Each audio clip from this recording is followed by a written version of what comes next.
What I wanted freedom. Didn't want to go to a job. Just hate it.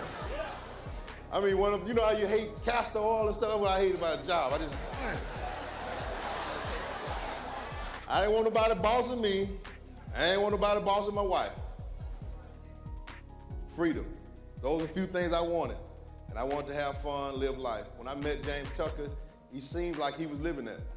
You know, he had moved to Atlanta, had freedom. He wasn't working, he was making an income.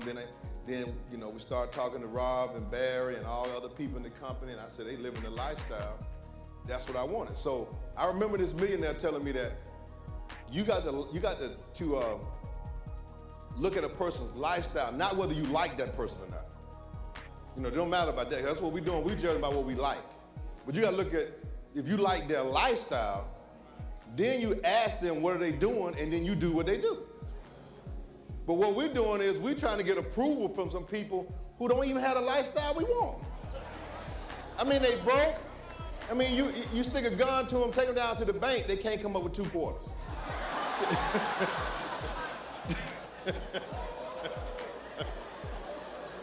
And then you want to ask them about the business. If they're not living the lifestyle you want, why you even concern yourself with it? You do the deal. You caught up in the same old, same old. Same thing every day. You get caught up, you know, the routine. You go to work, go home, watch TV, you know, eat a little bit, go to sleep, go to work, go home, watch TV, eat a little bit, go to sleep. Wednesday, hump day. Oh man, you know, Thursday and Friday, you sneaking out the office early, got your little stuff, you know, I was playing a getaway on Friday, but you know, around 2 o'clock, you got all your bags and stuff, you'd already hid them down the hall somewhere. So it's time to go, you go into the bathroom, you grab your stuff, you edging on out of there, but Friday, boy, thank God it's Friday. You know what you do, you go get your check, you may go shopping or something, go to the video store, get a couple of movies, hang out that night, same old, same old. Sunday, get up and go to church. Oh, Lord, make a way.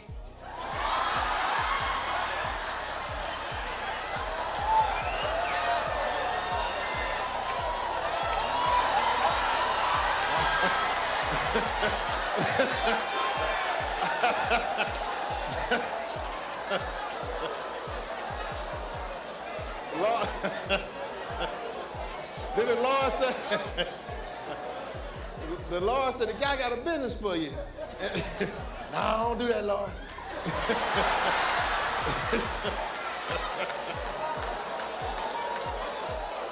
Same old, same old.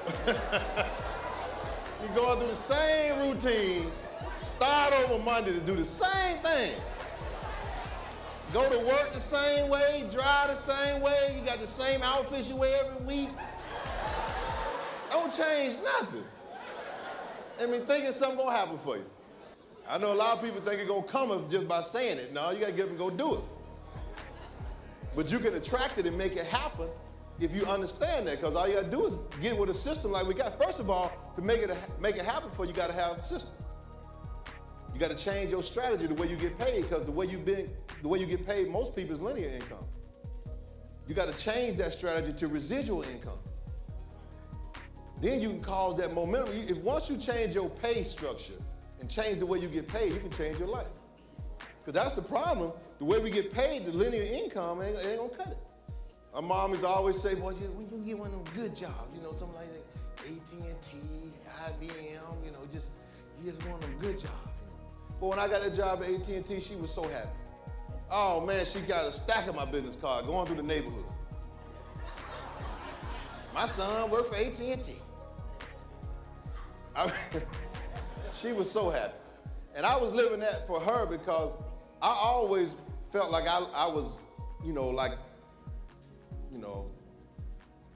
I put it this way, when I got out of corporate America, it was like I was coming out the closet.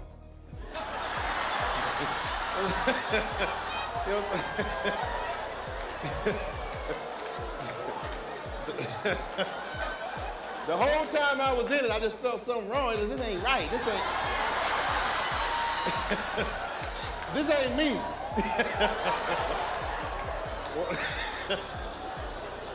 But, but when I got free, this is me here, man. This is me.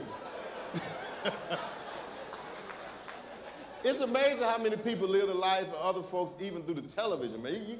I saw a story where the guy was talking about, it was a soap opera in London somewhere, and one of the actors was sick on the soap opera. People sent money in to the television station to help the guy.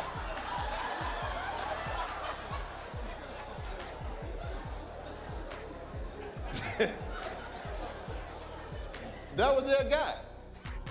I remember seeing one time where the guy, the young comedian, used to be on MTV, I can't think of his name, pretty boy, he did a couple of movies. Bill Bellamy, he said that he was walking down the street one day and he did some movie where he was a gigolo, and then women just attacked him and beat him up. You shouldn't have been treating women like that. It's a movie. But you living your life through other people.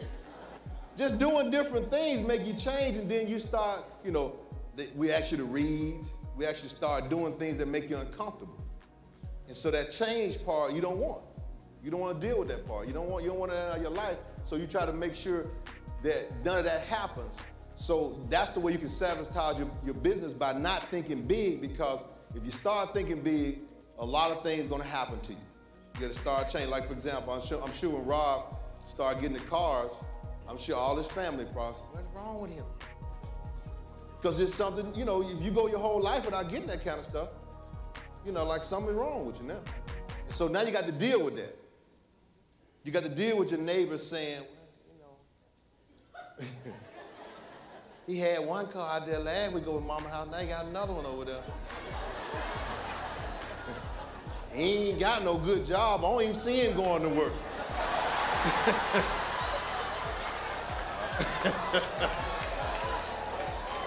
So you know what they're thinking.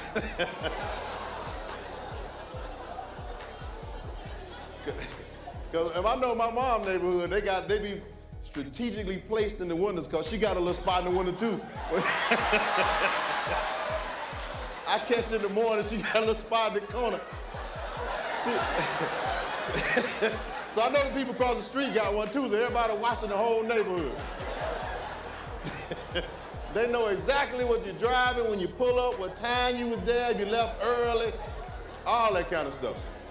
And so a lot of us are afraid to break that up. We don't want people to start seeing us doing things different, and then we actually start doing things to kind of keep ourselves from growing, because, you know, once we start thinking big, people start looking at us different.